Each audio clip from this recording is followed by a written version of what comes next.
நயினார் நாகேந்திரனின் சொந்த ஊரில் பறக்கும் அண்ணாமலையின் கொடி. நேற்று நடந்த ஆலோசனை கூட்டத்தில் எடுக்கப்பட்ட அதிரடி முடிவு. 2இல் 1 முடிவெடுங்கள். அண்ணாமலைக்கு அனுப்பப்பட்ட அவசர செய்தி. வணக்கம் நண்பர்களே. தமிழக பாஜகவின் முன்னாள் தலைவர் அண்ணாமலை தமிழக அரசியலில் அடித்தாடத் தொடங்கியதை அடுத்து ஏராளமான மக்களை கவர்ந்தெழுத்தார். கடந்த காலங்களிலெல்லாம் பாஜகவின் மாநில தலைவராக வந்தவர்கள் வெறும் லெட்டர் பேட் கட்சி தலைவராக மட்டுமே இருந்தார்கள். ஆனால் அண்ணாமலை மட்டும்தான் திராவிட கட்சிகளை திருப்பி அடிக்கக்கூடிய ஒரு அதிரடி தலைவராக செயல்பட்டார். அதனால்தான் திராவிட கட்சிகளின் அரசியல் பிடிக்காத மக்கள் பாஜகவில் இணைய தொடங்கினார்கள். அண்ணாமலையை ஒரு சிறந்த தலைவராக ஏற்றுக்கொண்டார்கள்.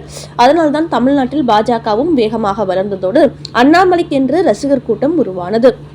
குறிப்பாக தமிழ்நாட்டில் உள்ள நெல்லை மாவட்டத்தில் அண்ணாமலை நற்பணி மன்றம் ஒன்று தொடங்கினார்கள். இது பல மாவட்டங்களுக்கும் பரவி வேகமாக வளர்ந்தபோது நற்பணி மன்றம் நடத்த வேண்டாம் என்று அண்ணாமலை கோரிக்கை வைத்ததை அடுத்து அமைதியடைந்தார்கள். என்றாலும் அண்ணாமலை தேர்தல் பொறுப்பாளர் பதவியிலிருந்து விலகுவதாக அறிவித்ததுமே மீண்டும் அண்ணாமலை நற்பணி மன்றம் புத்துயிர் பெற்றுவிட்டது. நெல்லை மாவட்டத்தில் உள்ள பாளையங்கோட்டை KTC நகரில் இதன் தலைமை அலுவலகம் செயல்பட்டு வருகிறது. இந்த நற்பணி மன்றத்தில் தமிழ்நாடு முழுக்க பல ஆயிரக்கணக்கானோர் இணைந்துள்ளார்கள். அதோடு இந்த நற்பணி மன்றத்தை இன்னும் பெரிய அளவில் வளர்க்க வேண்டும் என்று அவர்கள் திட்டமிட்டுள்ளார்கள். இந்த நிலையில் நேற்று சென்னையில் அண்ணாமலை நற்பணி மன்ற நிர்வாகிகள் ஒரு ஆலோசனை கூட்டம் நடத்தியுள்ளார்கள். அப்போது அண்ணாமலை எப்படிப்பட்ட முடிவெடுத்தாலும் அவருக்கு நாம் தோள் கொடுப்போம் என்று ஒரு தீர்மானத்தை நிறைவேற்றியுள்ளார்கள். அது மட்டுமின்றி அண்ணாமலை பெருவாரியான மக்களை கவர்ந்த ஒரு தலைவர். தமிழக அரசியலில் அவருக்கு ஒரு மிகப்பெரிய இடம் காத்திருக்கிறது. ஆனால் அப்படிப்பட்ட ஒரு தலைவரை பாஜக தலைமை புறக்கணித்திருப்பது ஏற்றுக்கொள்ள முடியாத ஒன்று. அதனால் அண்ணாமலை ஒரு தனி கட்சி தொடங்க வேண்டும் என்று பலரும் இந்த ஆலோசனை கூட்டத்தில் தங்களது கோரிக்கையை வைத்துள்ளார்களாம். அதனால் கூடிய சீக்கிரமே அண்ணாமலை நற்பணி மன்றத்தை சேர்ந்த முக்கிய நிர்வாகிகள் அவரை சென்னை வந்து சந்திக்கப் போகிறார்களாம்.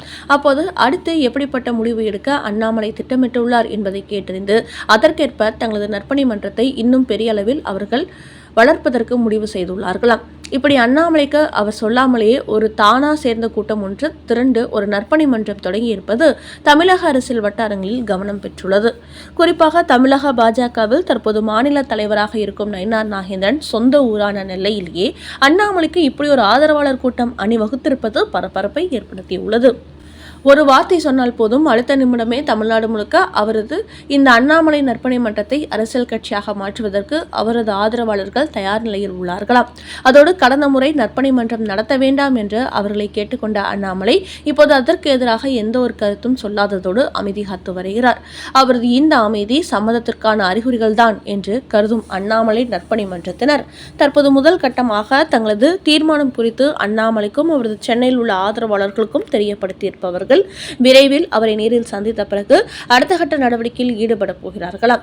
அண்ணாமலை நற்பணி மன்றத்தின் இந்த கூட்டம் தமிழக அரசியலில் புதிய சக்தியாக உருவாகுமா, இல்லை பாஜக தலைமைக்கு அழுத்தம் கொடுக்கும் ஒரு குழுவாக மட்டுமே செயல்படுமா என்பதை பொறுத்திருந்து பார்ப்போம். ஆனால் இப்படி அண்ணாமலைக்கு தன்னுடைய சொந்த மாவட்டத்திலேயே ஒரு ரசிகர் மன்றம் தொடங்கி இருப்பது நயினார் நாகேந்திரனுக்கும் அதிர்ச்சி கொடுத்துள்ளதாம்.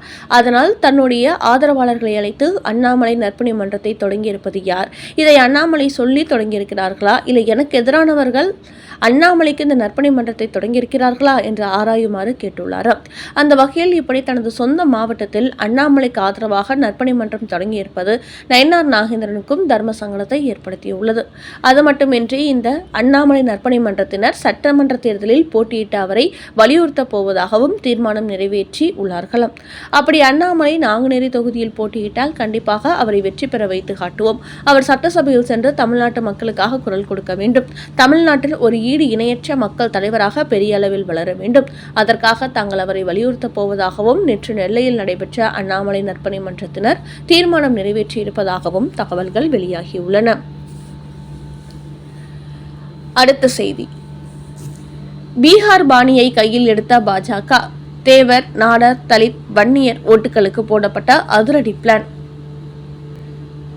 தமிழ்நாட்டில் நீண்ட காலமாகவே அதிமுக, திமுக போன்ற திராவிட கட்சிகள் மட்டுமே ஆட்சி அமைத்து வருகிறார்கள். 2 பேருமே மத ரீதியாக பெரும்பான்மையினர், சிறுபான்மையினர் என்று பிரிப்பார்கள். அதே போன்று ஜாதி ரீதியாக பெரிய அளவில் அரசியல் செய்வார்கள். வெளியில் மேடைகளில் பேசும்போது அனைவருக்கும் பொதுவான சமூக நீதி அரசியல் செய்வதாக அடித்துவிட்டு ஊரை ஏமாற்றுவார்கள். இப்படி திராவிட கட்சிகளின் இந்த அரசியலை தெரிந்து கொண்ட பாஜகவும் தற்போது தமிழ்நாட்டில் ஒரு அதிரடி அரசியலை கையில் எடுத்துள்ளது. குறிப்பாக பீகாரில் கடந்த சட்டமன்ற தேர்தலின் போது அமித்ஷா சிறிய அளவிலான ஜாதி கட்சிகளை கூட தங்கள் கூட்டணிக்கு கொண்டு வந்தார். இதன் காரணமாக அங்கு பாஜக கூட்டணி அமோகமான வெற்றி பெற்றது. இந்த நிலையில்தான் தமிழ்நாட்டிலும் அதே பீகார் பாணி அரசியலை கையில் எடுத்திருக்கிறார் அமித்ஷா. அதாவது தமிழ்நாட்டின் திமுக ஆட்சிக்கு முடிவு கட்ட வேண்டும் என்றால் ஜாதி அரசியல் மிக முக்கியமானது என்பதை அவர் புரிந்து கொண்டார். அதனால்தான் முக்குளத்தூர் ஓட்டுகளை ஒன்று சேர்க்க வேண்டும் என்பதற்காக டிடிவி தினகரன் மட்டுமின்றி ஓபிஎஸ்ஸையும் கூட்டணிக்குள் கொண்டு வரப்போகிறார். அதையடுத்து கவுண்டர் ஓட்டுகளுக்காக எடப்பாடி பழனிசாமி, அண்ணாமலை இருக்கிறார்கள். அதேபோல் வட மாவட்டங்களில் உள்ள வன்னியர் ஓட்டுகளை பாஜகவுக்கு கொண்டு வர அன்புமணி ராமதாஸை கூட்டணிக்கு கொண்டு வந்திருக்கிறார்கள். தமிழ்நாட்டில் தலித் சமூகத்தை சார்ந்தவர்கள் 20% உள்ளார்கள். இவர்கள் ஓட்டுகளை அனைத்து கட்சிகளுக்கும் பிரிக்கிறார்கள். அந்த வகையில் பாஜக தலித் சமூகத்தை சேர்ந்த ஜான் பாண்டியன் கூட்டணிக்கு கொண்டு வந்திருக்கிறது.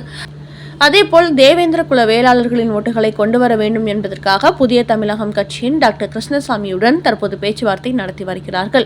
அவரை பாஜக கூட்டணிக்கு வந்துவிட்டால் தென் மாவட்டங்களில் உள்ள தேவேந்திர குல வேளாளர்களின் ஓட்டுகள் பாஜக பக்கம் பெரிய அளவில் திரும்பிவிடும்.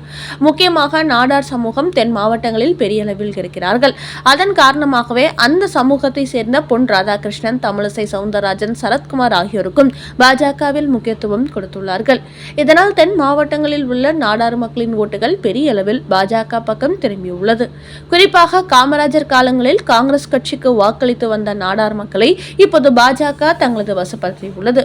இப்படி திராவிட கட்சிகளின் ஆதிக்கத்தில் இருக்கும் தமிழகத்தில் அவர்கள் பாணியில் நாமும் அரசியல் செய்தால் பாஜக வெற்றி பெற முடியும் என்று தேவர், நாடார், கவுண்டர், தலித், வன்னியர் என்று ஜாதி அரசியலை அமித்ஷாவும் அதிரடியாக கையில் எடுத்துவிட்டதால் திமுக கடும் அதிர்ச்சி அடைந்திருக்கிறது. குறிப்பாக பீகாரில் இந்த பார்முலாவுக்கு தான் எதிர்பார்த்ததை விட அதிகமான வெற்றி கிடைத்ததால் தான் அதை அப்படியே தமிழ்நாட்டிலும் கொண்டு வந்து விட்டார் அமித்ஷா. அதனால்தான் ஜாதி ரீதியாக சின்ன சின்ன அமைப்புகளாக இருந்தாலும் அவர்களையும் பாஜக கூட்டணிக்குள் அவர் கொண்டு வருகிறார். அந்த வகையில் இஸ்லாமிய ஓட்டுகளை திமுகவும் தமிழக வெற்றி கழகமும் எடுத்துக் கொண்டாலும் பெருவாரியான இந்துக்களின் ஓட்டுகளை தங்கள் பக்கம் இழுத்துவிட வேண்டும் என்பதில் பாஜக படுதீவிரம் காட்டி வருகிறது.